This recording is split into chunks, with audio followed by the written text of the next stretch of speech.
Sa totoo lang, kung titingnan mo ang kasaysayan ng mundo, hilig talaga ng mga bansa na mag-flex ng mga panalo nila na parang mga influencer na nagpo-post lang ng highlight reel sa Instagram, nagtatayo sila ng mga dambuhalang rebulto para sa mga pananakop, may mga bonggang parade para ipahiya ang mga talunang kalaban at gumagawa ng mga kanta tungkol sa kung gaano sila kagaling pumatay sa battlefield. Natural na instinct na yata ng tao na i-glorify ang pagiging siga at pagdomina sa iba. Pero heto ang plot twist. Pagdating mo sa Pilipinas, makakakita ka ng isang malalim at medyo nakakalitong paradox sa kasaysayan na parang pelikulang mapanakit. Ang isa sa pinakasagrado, pinakamakapangyarihan at pinakatumatak na national holiday sa utak ng mga Pinoy ay hindi galing sa isang kanta ng tagumpay. Galing ito sa isang matinding pagkatalo. Isang military failure na sobrang lupit, sobrang sakit at sobrang wasak na dinurog nito ang lahat ng ilusyon tungkol sa ganda ng giyera.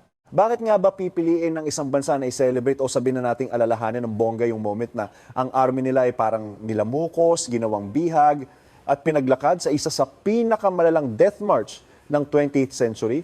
Hindi ito simpleng tanong na masasagot ng resilience lang. Isa itong pinto papunta sa pinakamadidilim na sulok ng psychology ng ating bansa.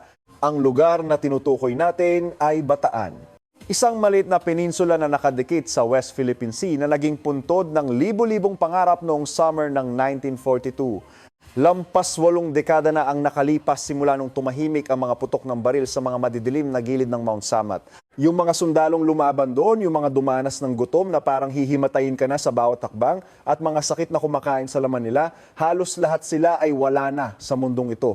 Pero ang Bataan, hindi ito basta-basta namamatay sa mga tuyot na pahina ng textbook na inaamag lang sa library. Hindi ito naging fossil na kailangang i-memorize lang ng mga estudyante para pumasa sa exam. Sa totoo lang, buhay na buhay pa rin ito at sumasabay sa tibok ng puso ng bansang ito. Hanggang sa taong 2026, habang ang Pilipinas ay humaharap sa mga bagong geopolitical na drama ng 21st century, ang multo ng Bataan ay nandyan pa rin malinaw na malinaw. Ang araw ng kagitingan ay tila isang malaking pause button sa mabilis na buhay ng bansa para lang lumingon sa nakaraan. Ano nga ba ang meron sa isang masakit na alaala at bakit ganito ito katindi mabuhay? Paano naging simbolo ng dignidad ng tao ang isang pagkatalo sa giyera sa pamamagitan ng lente ng panahon? Para maintindihan natin ang kabaliwang ito, kailangan nating balatan ng mga layer ng history, lampas sa mga malamig na statistics ng mga namatay para mahawakan natin ang core ng karanasan ng tao. Ang Bataan ay hindi lang basta bakbakan. Isa itong pinakabrutal na test para sa limitasyon ng katawan at utak ng tao. Ito yung lugar kung saan ang physical na katawan ay piniga hanggang sa huling patak ng energy, kung saan ang mga tropical na sakit ay parang mga anay na kumakain sa cells mo, at kung saan ang gutom ay naging isang buhay na nilalang na lumalamon sa katinuan mo. Pero kasabay nito, doon din sumiklab ang isang kakaibang liwanag ng pagkakaisa at tapang na parang himala na lumitaw mula sa bangin ng kawalan ng pag-asa. Ang kwento ng Bataan na alamin natin ay hindi tungkol sa mga general na naglalaro ng chess sa kanilang mga tactical map. Kwento ito ng mga punit-punit ng muscle, ng mga baga na naghahabol ng hininga sa hangin na amoy kamatayan at ng isang collective na will na tumangging mabalik kahit na ang physical na katawan ay collapse na. Balikan natin ang madugong transition ng 20th century. Noong dulo ng 1941, ang apoy ng World War II na tumupok na sa Europe ay nagsimulang kumalat sa Asia Pacific sa bilis na nakakahilo. Ang Empire of Japan na may dambuhalang war machine na uhaw sa resources ay naglunsad ng mga sunod-sunod na atake sa isang front na libu-libong milya ang haba. Ilang oras lang matapos wasakin ng Pearl Harbor, ang langit ng Pilipinas ay parang pinunit ng ugong ng mga Japanese bombers.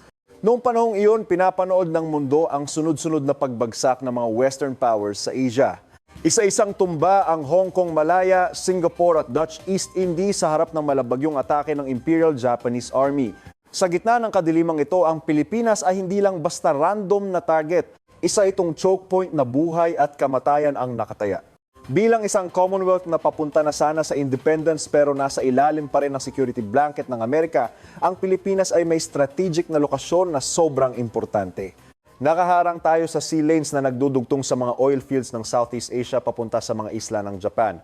Kapag nakuha ng Japan ang Pilipinas, ibig sabihin ay kaya nilang i-disable ang air at naval power ng Amerika sa Far East habang pinoprotektahan ang gilid ng kanilang pananakop sa timog. Sa kabilang banda para sa mga allies, ang paghawak sa Pilipinas o kahit man lang ang pagpapatagal ng pagbagsak nito ay kailangan para masira ang plano ng Tokyo at makabili ng oras para makabangon ang Pacific Fleet. Kaya naman, ang ating mga isla ay agad na naging isang dambuhalang katayan. Ang puwersa dito, ang United States Armed Forces in the Far East o USAFFE sa ilalim ni General Douglas MacArthur ay binubuo ng konting regular na sundalong Amerikano at isang malaking bulto ng Philippine Army, mga batang sundalo na kulang sa training, bulok ang gamit, pero punong-puno ng pagmamahal sa bayan. Inilagay sila sa isang sitwasyon na parang mission impossible. Kailangang harapin ang isang elite na army na sanay sa bakbakan at may backup ng Air Force at Navy na walang katapat noon. Ang lamang ng Japan sa aspeto ng biology at mechanics ay kitang-kita na agad nung lumapag ang mga Hapon na may dalang dambuhalang puwersa sa Lingayen Gulf at Lamon Bay, parang papel na pinunit ang depensa ng US-Filipino forces. Dahil sa takot na makulong at maubos sa gitna ng Luzon, isang tactical na desisyon ang ginawa, ang War Plan Orange 3. Lahat ng depensa ay aatras, iiwan ng Manila para ideklarang open city at itatambak ang lahat ng tira-tirang puwersa sa isang makitid at mabatong lugar, ang Bataan Peninsula. Ang Bataan ay hindi isang fortress na gawa sa semento at bakal. Isa itong natural na kuta na binuo ng malupit na geography. May mga matatarik na bulkan, makapal na gubat at malalalim na bangin. Ang Bataan ay sadyang ginawa para pabagalin ang kahit anong army. Ang plano ay simple lang, gamitin ang bundok bilang shield, mag-hold out doon, abalahin ang mga hayapon at hintayin ang Pacific Fleet ng Amerika na magdala ng reinforcements. Pero sa totoo lang, isa itong malaking asaka pa na pangarap. Matapos ang trahedya sa Pearl Harbor, wala namang darating na rescue fleet. Ang supply lines ay putol na. Mahigit 80,000 na sundalong Amerikano at Pinoy kasama ang 26,000 na sibilyan ay parang nagkulong sa isang ecological trap. Ang Bataan ay hindi na lang battlefield, naging isa itong dambuhalang biological laboratory para sa survival ng tao.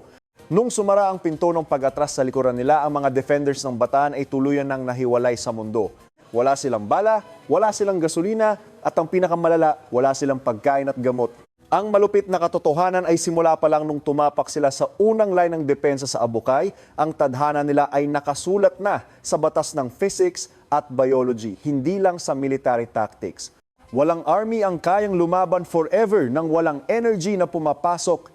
Ang Bataan ay hindi lang isang isolated na labanan. Ito ang death curve ng Pacific War, kung saan ang oras ay binibili gamit ang dugo at ang pagkaubos ng libu-libong tao. Pagpasok natin sa ikalawang yugto ng kwentong ito, kailangan nating iwanan ang view ng mga general at bumaba sa mga kanal na puno ng putik, kung saan ang totoong giyera ay nangyayari sa level ng mga cells. Ang Bataan ay hindi lang defensive battle, isa itong mahaba at masakit na trahedya ng survival. Ang unang kalaban na hinarap nila ay hindi ang mga Hapon, kundi ang gutom. Ang rasyon ng pagkain ay mabilis na naging kalahati tapos naging sangkatlo hanggang sa naging dakot na lang ng amag na kanin na may kasamang buhangin at kuto. Ang gutom ay hindi lang yung nararamdaman mong kumakalamang tiyan. Sa biology, isa itong proseso ng self-cannibalism. Kapag walang calories na pumapasok, kinakain ng katawan ng sarili nito. Ang taba sa ilalim ng balat ang unang nawawala, tapos ang mga muscle ay tinutunaw para maging amino acids para lang gumana ang utak at puso. Ang mga dating matitikas na sundalo ay naging mga naglalakad na kalansay, lubog ang mga mata at ang balat ay kasing nipis na ng papel. Dahil bagsak ang immune system dahil sa kawalan ng nutrisyon, inilabas ng gubat ng Bataan ang kanyang mga biological weapon. Malaria, dysentery, scurvy at beriberi ay kumalat na parang apoy sa tuyong damo. Ang parasite na Plasmodium falciparum na dala ng mga lamok sa mga latian ay pumasok sa dugo ng mga sundalo. Winawasak nito ang red blood cells mula sa loob na nagdudulot ng lagnat na sobrang init na sinasalita ng panginginig na sobrang lamig hanggang sa maubos ang huling lakas. Ang gamot na quinine ay matagal nang naubos.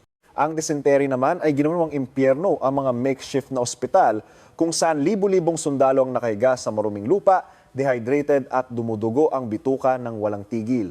Sa ganitong kalagayan, ang paghawak ng baril at pagkalabit ng gatilyo ay hindi na lang simpleng military reflex. Kailangan ito ng dambuhalang willpower para utusan ang nervous system na gumalaw.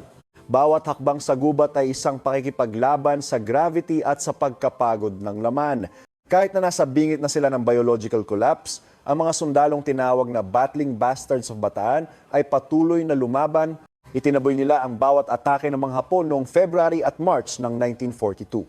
Ang ganitong katinding resistance ay sumira sa schedule ng Japanese Imperial General Staff kaya napilitan silang kumuha ng puwersa mula sa ibang front at magpadala ng dambuhalang reinforcements at heavy artillery sa Pilipinas. Ang tatag ng mga sundalo sa Bataan ay isang fenomeno na lampas sa paliwanag ng military science. Walang pag-asa na manalo, walang darating na rescue, pero lumaban sila para sa mga kasama nila, para sa utos at para sa isang survival instinct na nakabaon sa DNA ng tao, ang tumangging sumuko. Pero ang tapang ay hindi pwedeng ipalit sa bala at ang willpower ay hindi kayang punuin ang tiyan. Nung simula ng April nang ilunsad ng Japan ang huling attack gamit ang artillery at air force na nagpadilim sa langit, ang depensa ng Bataan na bulok na mula sa loob ay tuluyan ng gumuho. April 9, 1942, isang madilim na araw na habambuhay na nakaukit sa kasaysayan ng Pilipinas at Amerika. Si Major General Edward P. King, ang commander sa Bataan, ay humarap sa isang desisyong nakakadurog ng puso. Sa pagtingin niya sa kanyang army na wasak, may sakit, at wala ng kakayahang lumaban, na-realize niya na ang pagpapatuloy ay mauuwi lang sa walang kwentang massacre. Para iligtas ang buhay ng libo-libong sundalo, sinuway niya ang utos ng mga nakakataas at sumuko ng walang kondisyon. Bumagsak ang Bataan. Ang boses ni Norman Reyes sa radyo na Voice of Freedom ay nanginginig, Bataan has fallen. The Philippine-American forces on this war-torn peninsula have laid down their arms. Bataan has fallen, but the spirit that made it stand a beacon to all the liberty-loving peoples of the world cannot fall. Ang moment na iyon ng pagsuko, imbes na maging kaligtasan para sa mga pagod na sundalo, ay naging pinto pala papunta sa isang bagong level ng impyerno, mas brutal at mas nakakangilabot kaysa sa kahit anong naranasan nila sa bakbakan. Ang totoong trahedya ng Bataan ay magsisimula pa lang. Ang army ng Japan ay hindi handa sa dami ng mga bihag na umabot sa 75,000, kaya zero ang kanilang logistics. At dahil sa Bushido Code ng Japan noon, ang pagsuko ay isang matinding kahihiyan na nag-aalis ng pagkatao ng isang bihag. Sa ganitong mindset, ang mga nanalo ay nagbuhos ng galit at kalupitan sa mga bihag na sobrang hina na para tumayo. Dito na nagsimula ang Bataan Death March. Ang mga sundalong Amerikano at Pinoy ay pinaglakad sa ilalim ng nakakapaso na araw ng summer mula Mariveles, Bataan hanggang sa train station sa San Fernando, Pampanga, mga 100 kilometro ang layo. Sa aspeto ng physiology, isa itong brutal na torture sa circulatory at motor systems ng tao. Ang mga paa na may sugat at paltos ay tumapak sa mainit na aspalto. Ang katawan na wala ng tubig ay lalong natuyo sa init na halos 40 degrees Celsius na nagresulta sa heat shock at pagbagsak ng mga internal organs. Ang kalupitan ng march na ito ay hindi lang galing sa init kundi sa sinadyang violence. Ang mga bihag ay hindi binigyan ng pagkain o tubig sa loob ng maraming araw. Sinumang bumagal, madapa o huminto para uminom sa putikan sa tabi ng daan ay agad na binabaril, sinasaksak ng bayoneta o pinupugutan ng ulo. Ang mga sigaw, ang mga ungol ng mga naghihingalo at ang amoy ng mga nabubulok na bangkay sa ilalim ng araw ay gumawa ng isang hangin na amoy kamatayan. Napilitan ng mga sundalo na panoorin ng kanilang mga kaibigan na pinapatay ng walang kalaban-laban. Isa itong sistemadong pagwasak hindi lang sa katawan kundi sa psychology ng tao. Ang march ay naging isang mahabang katayan kung saan ang buhay ng tao ay naging sobrang mura. Libo-libo ang bumagsak at habang buhay na naiwan sa gilid ng daan, ang iba ay nasagasaan pa ng mga truck o itinapon sa mga kanal. Kahit nung nakarating na ang mga survivor sa San Fernando, hindi pa tapos ang hirap. Isiniksik sila sa mga boxcars na bakal na walang bintana, na parang mga oven sa init hanggang sa ang mga namamatay sa suffocation ay wala nang mapagbagsakan dahil sa sobrang siksikan.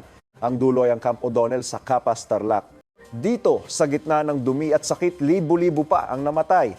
Tinatayang 10,000 hanggang 10,000 na Pinoy at 600 hanggang 650 na Amerikano ang namatay sa march at libo-libo pa sa loob ng kampo. Ang mga numbers na ito ay hindi lang statistics. Bawat isa ay isang buhay na pinatay, isang pamilyang nawasak. Ang presyong binayaran gamit ang dugo at hirap na lampas sa limitasyon ng tao ang nagpabago sa Bataan mula sa pagiging military location tungo sa pagiging isang bukas na sugat sa utak ng bansa. Ang alaala ng Bataan ay hindi lang tungkol sa labanan, kundi tungkol sa kung gaano karupok ang buhay at kung gaano kalalim ang sakit na kayang ibigay ng tao sa kapwa niya. Sa ikatlong level ng ating pagsusuri, kailangan nating harapin ang tanong, Bakit nga ba ang death march at ang pagbagsak ng Bataan ay ganito katindi sa alaala ng mga Pinoy? Ang unang dahilan ay dahil ang Bataan ay lumampas sa pagiging military event. Hinawakan nito ang pinakamalalim na philosophy ng dignidad ng tao kapag ang isang tao ay inalisan ng lahat baril, damit, pagkain, kalayaan at kahit pag-asa, ano ang matitira? Sa Bataan at sa death march na iyon, sinubukan ng mga Hapon na alisin ang pagkatao ng mga bihag na gawin silang mga hayop na takot. Pero sa gitna ng kawalang katauhan, doon lumitaw ang pinakamaningning na liwanag ng kabutihan. Ang mga sundalong butot balat na ipilit pa ring inaalalayan ang mga mas mahina nilang kasama. Ang mga sibilyang Pinoy sa tabi ng daan, kahit pwedeng barilin, ay palihim na nagtatapon ng kanin, prutas o tubig sa mga bihag. Ang mga maliliit na act na ito ang pinakamalakas na resistance laban sa kalupitan. Ang pag-alala sa Bataan sa makatuwid ay hindi pag-alala sa kahihiyan ng pagkatalo. Ito ay pagkilala na kahit ang physical na katawan ay wasak na, kahit ang basic functions ay threatened na, ang dignidad, yung core na gumagawa sa atin na tao ay hindi kayang patayin ng tuluyan. Ang mga veteran na nakauwi ay hindi nagdala ng mga makintab na medalya ng panalo, kundi mga peklat sa utak at katawan na hindi na maghihilom, pero ang mga peklat na iyon ang ebidensya na dumaan sila sa impyerno at nanatiling tao. Ginugunita ng lipunang Pilipino ang Bataan para ipaalala sa mga susunod na henerasyon na ang dignidad ay hindi ibinibigay sa oras ng ginhawa, kundi hinuhubog sa pinakamadidilim na apoy ng pag-iral. Ang Bataan ay isang malakas na statement na ang violence ay kayang pumatay ng katawan, pero hindi nito kayang pasukuin ang kaluluwa.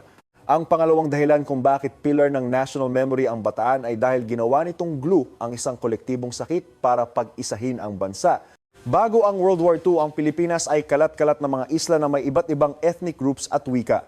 May nationalism naman, pero hiwa-hiwalay pa rin tayo. Binago ng Bataan ang lahat. Sa mga kanal na puno ng putik, ang dugo ng Ilocano, Tagalog, Visayan at Mindanaoan ay naghalo.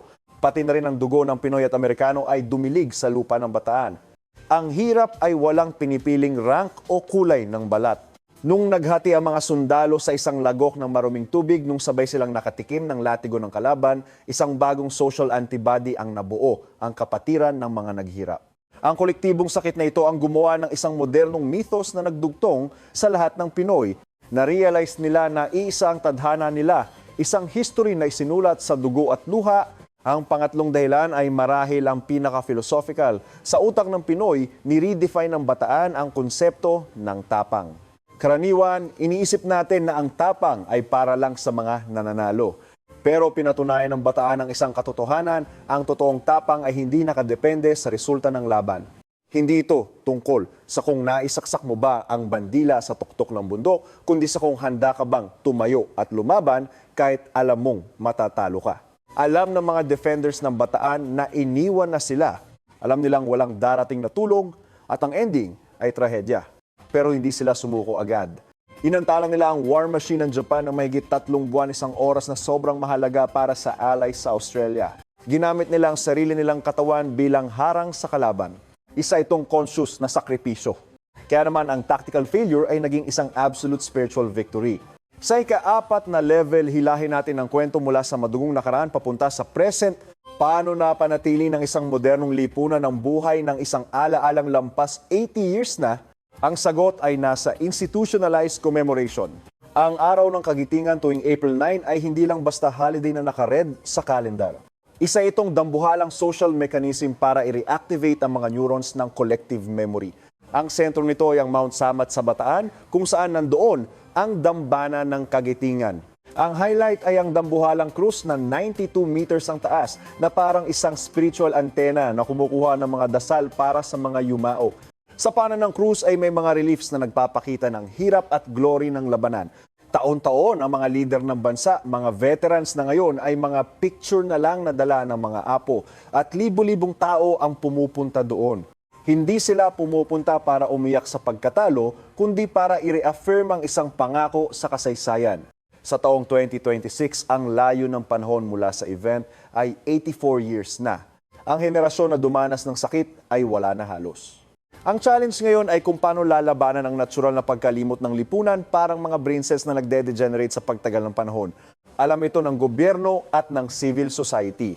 Ang message ng araw ng kagitingan ay laging ina-update para sa bagong context. Ang mga seremony sa Mount Samat at Capas National Shrine ay hindi lang mga boring na speech. Sinisikap nilang i-transplant ang DNA ng tatag mula sa nakaraan papunta sa spiritual immune system ng kasalukuyan. Ang mga school, media at museums ay nagpapalabas ng mga documentaries at exhibits. Ang process na ito ay parang pag-inject ng memory vaccine. Gumagamit ng konting virus ng sakit ng nakaraan para stimulate ang lipunan na gumawa ng antibodies ng pagmamahal sa bayan at civic responsibility. Sa ganitong paraan, ang history ay hindi nagyayelo, kundi laging isinisilang muli. Isa sa mga pinakamatinding ekspresyon ng paglaban sa pagkalimot ay ang mga historical reenactments gaya ng Freedom March o Bataan Memorial Death March. Libu-libong tao ang sumasali, sundalo, estudyante at mga ordinaryong tao. Naglalakad sila ng malayo sa ilalim ng init, may dalang mabigat na bag para gayahin ang konting hirap ng mga ninuno nila. Bakit nila ginagawa ito sa sarili nila?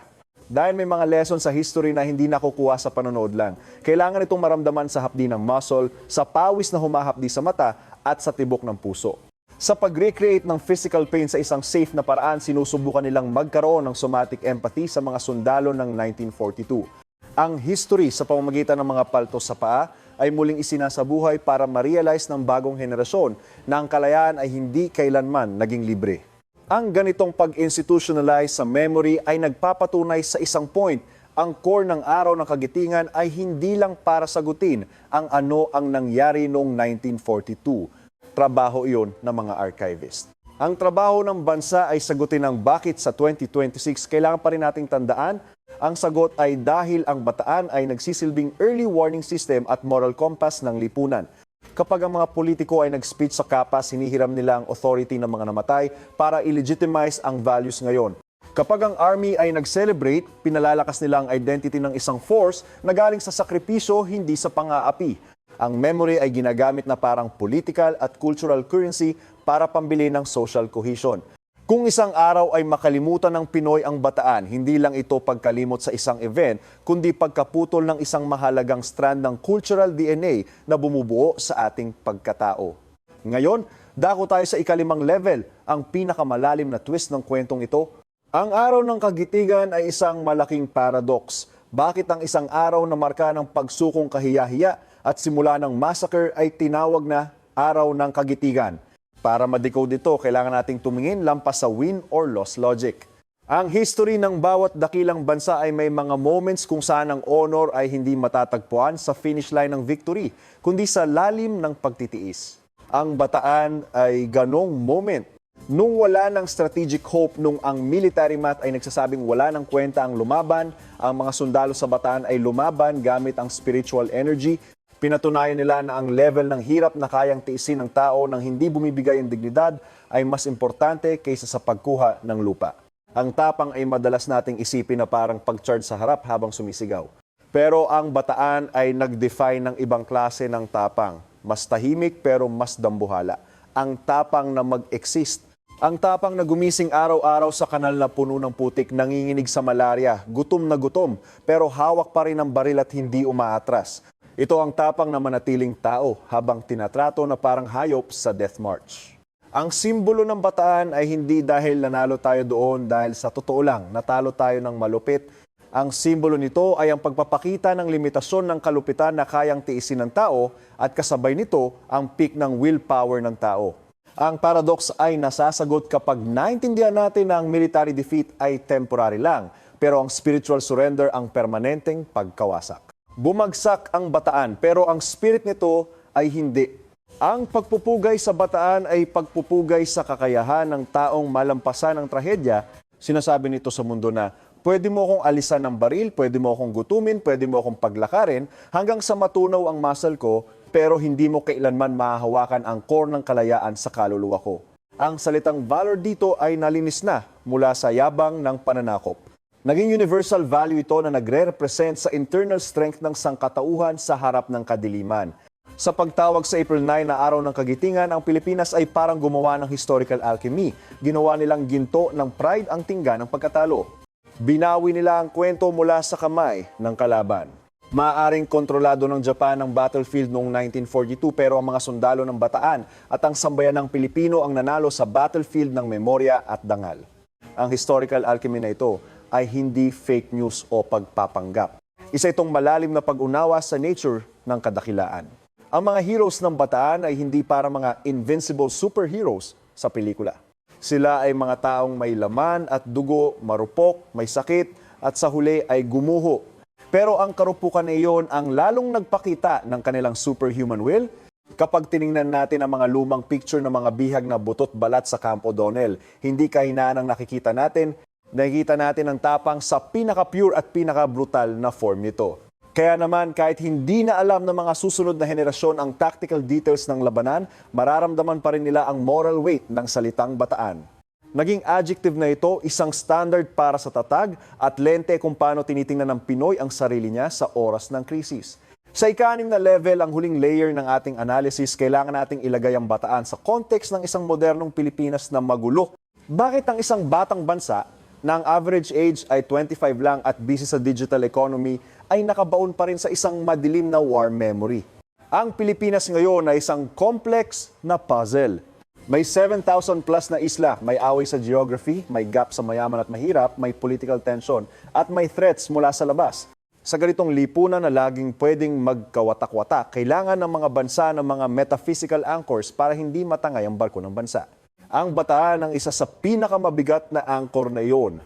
Nagbibigay ito ng common denominator, isang lugar kung saan ang lahat ng pagkakaiba sa religion, class o politics ay kailangang yumukod sa sakripisyo ng nakaraan.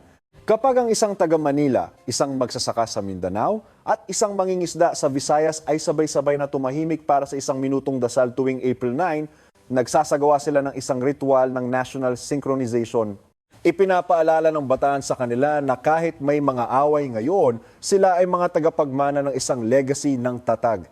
At sa gitna ng geopolitical drama ng 21st century kung saan ang maliliit na bansa ay laging ginigipit ng mga dambuhala, ang spirit ng Bataan ay lalong nagiging relevant.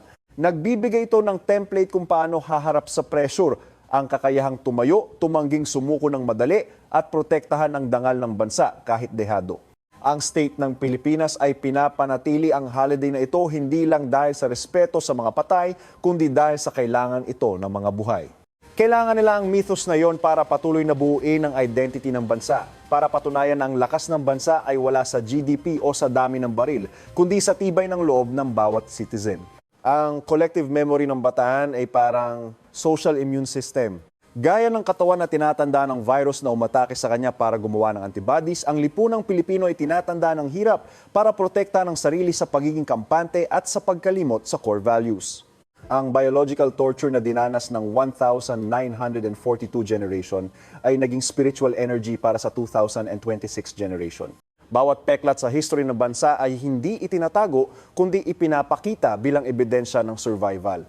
Itinuro ng Bataan sa modernong Pilipinas na ang mga pinakamalupit na pagsubok ay hindi kailangan pumatay sa isang bansa. Kung tatandaan at iintindihin ng tama, pwede itong maging pundasyon ng muling pagsilang. Kaya ang araw ng kagitingan ay hindi araw para umiyak sa kahinaan, kundi araw para tumingin ng diretso sa dilim ng nakaraan ng may malalim na pride. Alam ang presyong binayaran para sa existence natin ngayon. Nakarating na tayo sa dulo ng ating paglalakbay sa memorya. Balikan natin ang tanong sa simula, bakit hindi makalimutan at ayaw kalimutan ng Pinoy ang Bataan? Ang sagot ay malinaw na, nakasulat sa bawat punit na muscle at bawat patak ng dugo sa Death March. Hindi sineselebrate ng Pinoy ang Bataan dahil mahilig sila sa giyera o dahil galit pa rin sila sa kalaban. Naaalala nila ito dahil hindi nila pwedeng kalimutan ang sobrang mahal na presyo ng kalayaan at dignidad. Ang Bataan ang ebidensya na ang mga pinakasagradong values ng tao ay hindi libre. Binibili ito gamit ang matinding hirap at walang katulad na tatag. Marahil dahil ang Bataan ay isang pagkatalong sobrang sakit, isang sugat na humiwa hanggang buto, kaya ito naging isang dambuhalang alaala. Isang alaalang sapat ang lakas para hamunin ng panahon, tumagos sa mga henerasyon at patuloy na ipaalala sa mundo na kahit sa pinakamadilim na sandali ng pagkawasak, ang liwanag ng dignidad ng tao ay kayang mag-alab ng habambuhay.